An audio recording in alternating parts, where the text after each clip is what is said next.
पिछले क्लास में हम लोग फाइनेंशियल प्लानिंग पढ़े थे।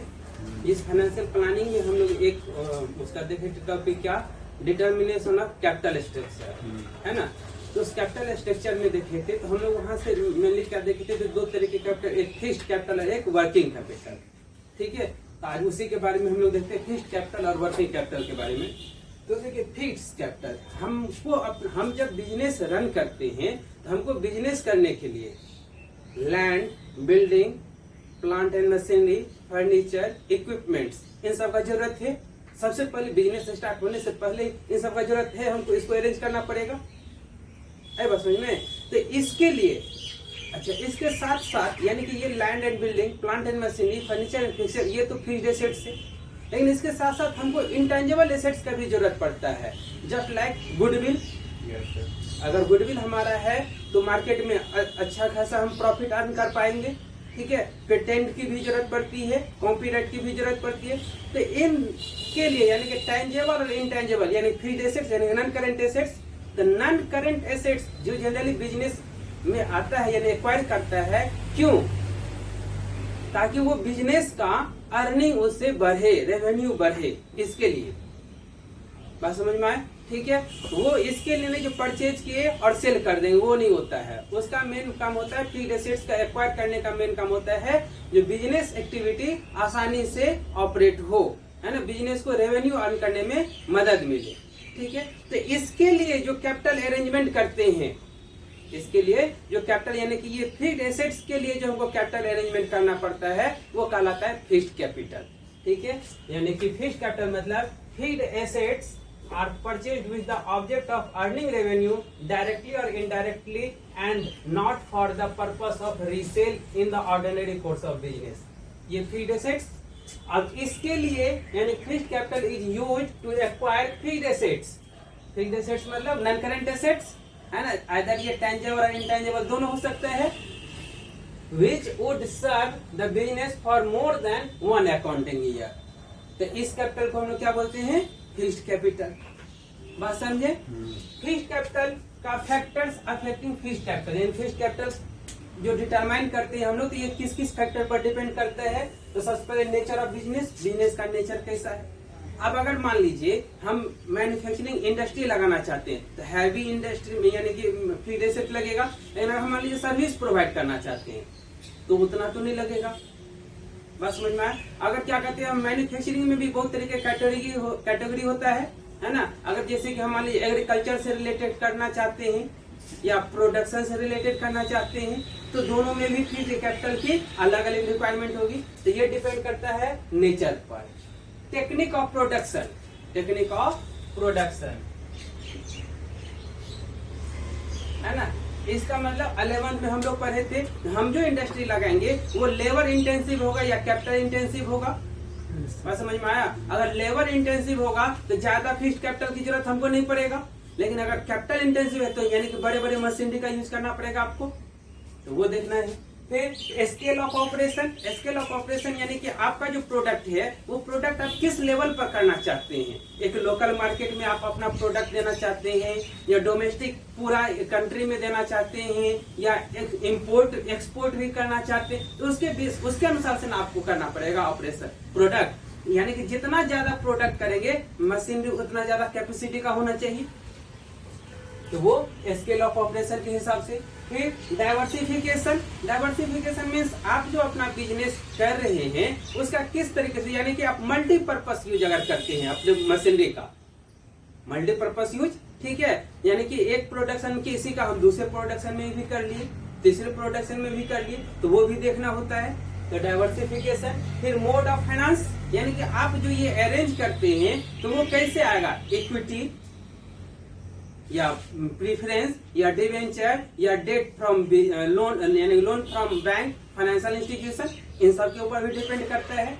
फिर बिजनेस साइकिल, बिजनेस साइकिल का मतलब क्या होता है ये बात समझिए। बिजनेस साइकिल का मतलब होता है जो बिजनेस जो होता है ना, कभी क्या करता है किसी भी चीज का, कभी मार्केट में बूम आ जाता है यानी उसका सेल बहुत ज्यादा होता है, कभी डिप्रेशन यानी कि नीचे चला जाता है तो उसमें उसका सेल घट, यानी प्रोडक्शन तो कंटिन्यू चल रहा है ठीक है। लेकिन कभी कभी जितना चूंकि प्रोडक्शन आप उतना है ना कीजिएगा जिस लेवल का आप मशीनरी लगाए हैं, जिस कैपेसिटी का आपका मशीनरी है, प्रोडक्शन तो उसी के हिसाब से होगा, उसमें तो घट बढ़ नहीं सकता है, क्योंकि पहले ही देख चुके हैं नेचर स्केल ऑफ ऑपरेशन, उसके हिसाब से मशीनरी आपने लगाए हैं। ठीक है। अब कभी कभी क्या होता है मार्केट में उसका डिमांड बहुत ज्यादा हो जाता है, यानी मार्केट बूम पर है, तो क्या यानी कि प्रोडक्शन भी तुरंत थोड़ी बढ़ जाएगा, नहीं बढ़ जाता है। कभी कभी क्या होता है मार्केट में डिमांड उसका घट जाता है, तो प्रोडक्शन थोड़ी हम जल्दी घटा देते हैं। प्रोडक्शन घटाने का मतलब तो हो जाता है वहां से लेबर को हटाना, मशीनरी को बंद कर, ये तो नहीं कर सकते हैं। अब ऐसे बात समझिए ना, जैसे कि ट्रेन चलती है ना, तो ट्रेन में पूरा गाड़ी में पैसेंजर बैठेगा तब भी, या उससे ज्यादा बैठेगा तब भी, या उससे कम भी बैठेगा, जो उसका बॉगी फिक्स किया गया वही न जाएगा, उसका जो खर्च है वो खर्च आएगा ही ना आएगा।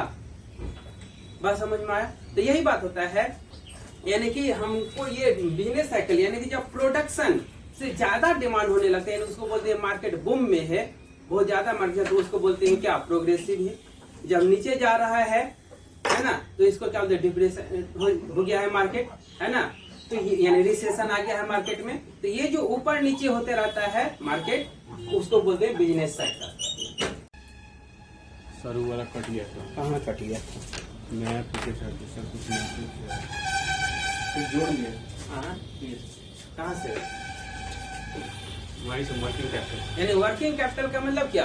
वर्किंग कैपिटल मतलब जो बिजनेस जो day to day activity maintain करने के लिए अपने पास जो मनी अवेलेबल करता है, यानी कि लिक्विडिटी रखता है, जैसे कि सैलरी देने के लिए, रॉ मटेरियल परचेज करने के लिए, वेज पेमेंट करने के लिए, है ना, एट ए टाइम जो वर्क, यानी जो डे टू डे एक्टिविटी मतलब जिससे बिजनेस का एक्टिविटी चलता है, ठीक है, तो उसके लिए जो करते तो वो कहलाता है वर्किंग कैपिटल। यानी working capital is the money available, यानी कि लिक्विडिटी, मनी अवेलेबल मतलब liquidity to a business enterprise for daily operation, है ना। यानी वर्किंग कैपिटल का मतलब होता है current assets minus current liability, current assets minus current liability. इसका फैक्टर्स देख लीजिए, तो इसका भी फैक्टर्स डिपेंड करता है किसके ऊपर, नेचर ऑफ बिजनेस के ऊपर। अब जो सर्विस देता है उसको रॉ मटेरियल के लिए पैसा रखना ही नहीं है ना। अब जैसे कि जो प्रोडक्शन का काम करता है ना, तो उसको रॉ मटेरियल रखना पड़ेगा ना। जो कच्चे माल का यानी कि रॉ मटेरियल का यूज करता है, यानी कि पिलप्रेज जैसे फल और का यूज करता है, उसके लिए तो कम्प्लीटली रखना पड़ेगा। तो ये हो गया nature of business. Scale of operation, उसका भी स्केल, यानी कि अब अगर मान लीजिए वो एक डोमेस्टिक कंट्री में भी एक्सपोर्ट भी करता है, तो उस हिसाब से उसको रॉ मटेरियल मंगाना पड़ेगा। और जो एक लोकल मार्केट को ही ऑपरेट करता है, कम ही मंगाएगा। तो स्केल ऑफ ऑपरेशन भी डिपेंड करता है वर्किंग कैपिटल के लिए। सीजनल फैक्टर, अब जो उसका बिजनेस है वो सीजन पर डिपेंडेंट होता है, जैसे कि टेक्सटाइल इंडस्ट्री है ना, टेक्सटाइल इंडस्ट्री में है तो टेक्सटाइल का चलता है सालों भर, लेकिन सीजन बेस्ड चलता है ना। वो गर्मी में कोई और कपड़ा चाहिए, ठंडी में कोई और चाहिए, बरसात में कोई और चाहिए, तो उसके हिसाब से उसका वो स्टॉक मेंटेन करेगा। ठीक है, तो वो सीजनल फैक्टर्स। बिजनेस साइकिल अभी ही देखे, कभी मार्केट अप जाता है, कभी डाउन जाता है। फिर प्रोडक्शन साइकिल और बिजनेस साइकिल दोनों अलग अलग चीज है। बिजनेस साइकिल का मतलब समझे, प्रोडक्शन साइकिल देख लीजिए। प्रोडक्शन साइकिल का मतलब होता है आपको, ये तो है ऑपरेटिंग साइकिल, ठीक है। ऑपरेटिंग साइकिल की हम लोग प्रोडक्शन साइकिल भी कहते हैं, ठीक है। ये इसका मतलब क्या होता है, टाइम गैप।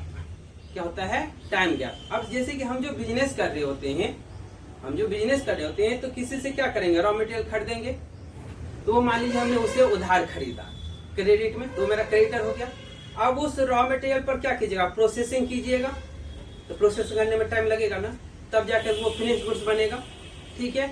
उसके बाद उसको क्या कीजिएगा, मार्केट में सेल कीजिएगा, तो सेल कीजिएगा, डेटर बनेगा, तो कुछ दिन के बाद वो पैसा देगा, तब जो वो पैसा आएगा तो फिर इस क्रेडिटर को दीजिएगा, फिर वो आपको सामान देगा, फिर ऐसे कम, यानी कि साइकिल चलते रहता है ना। यही होता है कि इसके बीच में, यानी कि जहां से रॉ मटेरियल का इनपुट होगा वहां से लेकर कैश रियलाइज तक के बीच का जो टाइम गैप होता है, इसके बीच का, यहां से लेकर के यहां तक का जो एक टाइम गैप होगा, ठीक है, इसी को हम लोग बोलते हैं ऑपरेटिंग साइकिल। अब ये मैन्युफैक्चरिंग के लिए, क्योंकि मैन्युफैक्चरिंग को परचेज करना पड़ता है स्टॉक का, फिर उस पर प्रोडक्शन यानी कि सप्लायर पेमेंट, फिर उस पर वर्क इन प्रोग्रेस यानी प्रोसेस का वर्क करते हैं, फिर सेल करते हैं, फिर उससे डेटर बनता है, डेटा से कैश रियलाइज होता है, तब तो उसको देते हैं। सर्विस वाला में सीधा सीधी कैश, सेल और डेटर, बस, और तो इसमें कोई ज्यादा झंझट है नहीं। तो ये ऑपरेटिंग साइकिल, ठीक है। इसके बाद ऑपरेटिंग एफिशिएंसी। ऑपरेटिंग एफिशिएंसी का मतलब ये बात होता है, जैसे आप जो मतलब रॉ मटेरियल मंगाते हैं तो कितना मंगाइएगा, ज्यादा और कम दोनों खराब होता है। अगर एक्सेस मंगा लिए तो देख लीजिए आपके पास जो मशीनरी है वो मशीनरी का प्रोडक्शन का लेवल क्या है। जैसे कि आपके मशीनरी का प्रोडक्शन का लेवल है एक दिन में 500 यूनिट, है ना, और आप सोचते हैं अच्छा चलो 500 ही न है तो हम कम ही पैसा मांगेंगे, यानी कि इतना ही मंगाएंगे जो 500 ही यूनिट बनने लायक रॉ मटेरियल मंगाते हैं। तो आपको क्या करना पड़ेगा, रोज लाना पड़ेगा, तब तो रोज प्रोडक्शन होगा। अब रोज लाते हैं तो रोज का भाड़ा दीजिए, बात समझ रहे हैं। आप सोचते हैं जो रोज रोज जाते हैं खरीदने के लिए, रोज रोज जो भाड़ा देना पड़ता है, ट्रांसपोर्टेशन देना पड़ता है, उसके बाद रोज रोज जो खरीदते तो कभी मार्केट का रेट बढ़ जाता है तो हमको रॉ मटेरियल का भी कॉस्ट बढ़ जाता है ना। तो आप सोचते हैं जो एक ही बार मंगा लेते हैं। अब देख लीजिए एक ही बार अगर आप सोचते हैं तो कितना, मान लीजिए आप सोचते हैं 1 महीना का मंगा ले, तो एक ही बार जो 1 महीना का मंगा लेते तो भी परेशानी है। कहिए क्या, उतना बड़ा गोडाउन चाहिए उसको रेंट रखने के लिए, एक ही दिन में तो वो यूज नहीं हो जाएगा, तो गोडाउन रेंट लगेगा। अगर एक डेली वाइज मंगाते हैं तो गोडाउन रेंट नहीं लगता है, ट्रांसपोर्टेशन कॉस्ट लगता है आपको, है ना। अगर एक ही बार मंगा लेते हैं तो ट्रांसपोर्टेशन कॉस्ट कम लगेगा लेकिन रेंट लगेगा, गोडाउन का रेंट लगेगा।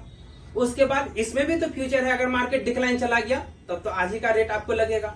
तो दोनों में परेशानी है यहाँ पर।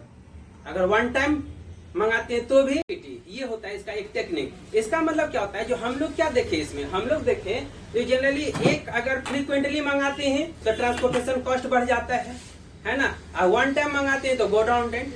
तो इन दोनों के बीच का बस समझ में आया, यानी इतना क्वांटिटी मंगाएंगे, रोज भी नहीं मंगाना है और बहुत ज्यादा भी नहीं मंगाना है, तो भी इसी दोनों के बीच का रास्ता तो ऐसा मंगाएंगे जहां पर कि हमको गोडाउन रेंट भी मिनिमम हो और ट्रांसपोर्टेशन कॉस्ट भी मिनिमम हो।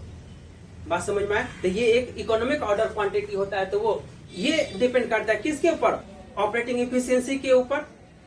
आई बात समझ में, इसके हिसाब से यानी एक दिन में आपका क्या प्रोडक्शन। अच्छा मान लीजिए हम मशीनरी खरीद ही लिए हैं, बहुत बड़ा मशीनरी खरीद ही लिए हैं, ठीक है। अब उस पर जरूरत है हमको 10 लेबर का, हमको उस पर एक मशीनरी पर 10 लेबर हर हमेशा काम करता है, ठीक है। तो 10 लेबर के बराबर ना आपको उस पर देना पड़ेगा रॉ मटेरियल।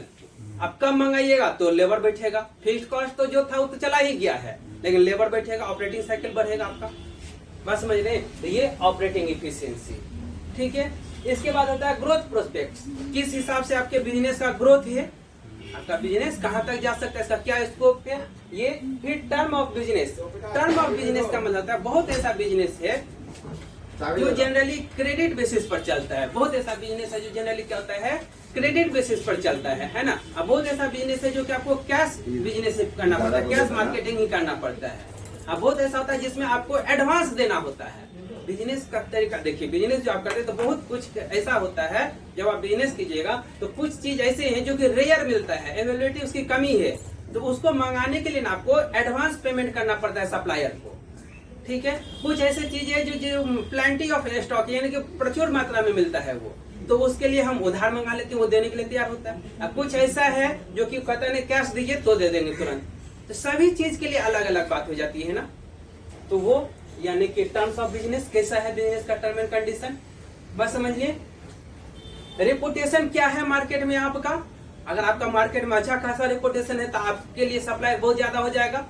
अब मान लीजिए आपको एम्प्लॉय आ जाता है, आपका रेपुटेशन बहुत ज्यादा है ना, यानी कि एम्प्लॉय ये सब जान गया जो अरे भैया इसके पास अगर 3 महीना पर भी देगा पैसा तो देगा ही देगा, ये बात पक्का है ना।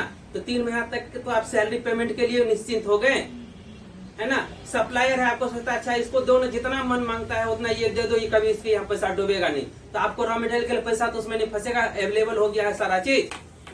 तो ये बिजनेस के रेपुटेशन के कारण, आज जिसका रेपुटेशन नहीं है उसको तो सारा चीज कैश में व्यवस्था करना पड़ेगा, उसको हाई लिक्विडिटी की जरूरत पड़ेगी, है ना।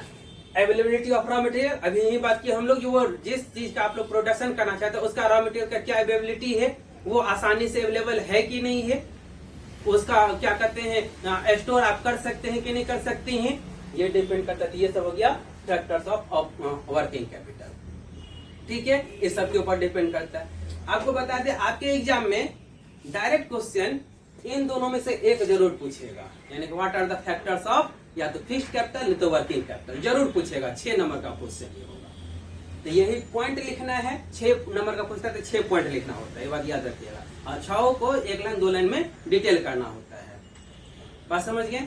तो ये इन दोनों में से एक जरूर आएगा, ये बात पक्का है। चलिए वर्किंग कैपिटल का अगर हम लोग टाइप्स देखते हैं तो अगर मेजरमेंट के बेसिस पर देखते हैं अगर हम लोग तो दो तरीके का होता है, एक होता है ग्रॉस वर्किंग कैपिटल और एक होता है net working capital. Gross working capital मतलब investment in current assets. Gross working capital is equal to current assets, यानी कि book value of current assets. Book value of current assets, आपके business में जितना भी करेंट एसेट्स है जैसे कि cash, bank, debtor, stock, prepaid expense, ये सारे को जोड़ दो।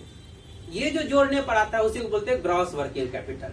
ठीक है, अगर हम लोग करंट एसेट्स में से करंट लायबिलिटी यानी कि ग्रॉस वर्किंग कैपिटल में से करंट लायबिलिटी जैसे क्रेडिटर, जैसे कि बैंक ओवरड्राफ्ट है ना, आउटस्टैंडिंग एक्सपेंसेज, ये सब माइनस कर देते हैं तो जो बचता है उसको बोलते हैं नेट वर्किंग कैपिटल। ठीक है, तो ये दो तरह मेजरमेंट के बेसिस पर दो, एक ग्रॉस और एक नेट। ग्रॉस का मतलब इन टोटल करंट एसेट्स, ठीक है, और करंट एसेट में से अगर करंट लायबिलिटी माइनस कर देते हैं तो net current liability, current working capital. ठीक है, अब अगर टाइम पीरियड पर देखते हैं तो दो तरीके का, एक परमानेंट, एक वेरिएबल। परमानेंट मतलब किसी चीज के लिए फिक्स रखना पड़ता है हमको, वेरिएबल मतलब वो हर हमेशा चेंज होते रहता है। तो जैसे कि इनिशियल, परमानेंट में एक देते हैं इनिशियल। जब कभी भी हम लोग बिजनेस स्टार्ट करेंगे तो स्टार्टिंग के लिए रॉ मटेरियल चाहिए ना, हर हमेशा रोज स्टार्ट करने के लिए कुछ ना कुछ रॉ मटेरियल चाहिए ना।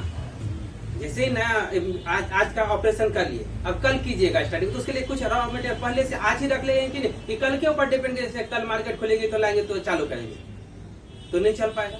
तो वो रेगुलर वर्किंग कैपिटल जो कि इतना आपको हर हमेशा एक लेवल, एक स्टॉक ऑफ लेवल होता है, ठीक है ना, रीऑर्डरिंग क्वांटिटी वहां से निकलता है, ROQ निकलता है, यानी कि हमारे पास रॉ मटेरियल है, किस लेवल पर आ जाएगा जो हम नया ऑर्डर दे देंगे। ऐसा नहीं ना जो हम जिस रॉ मटेरियल का यूज करते हैं इनपुट के रूप में वो पूरा खत्म हो जाएगा तब ऑर्डर देंगे मार्केट में, तब तो जब तक आएगा आपके पास है ना तब तक तो आपका मशीन बैठा रहेगा।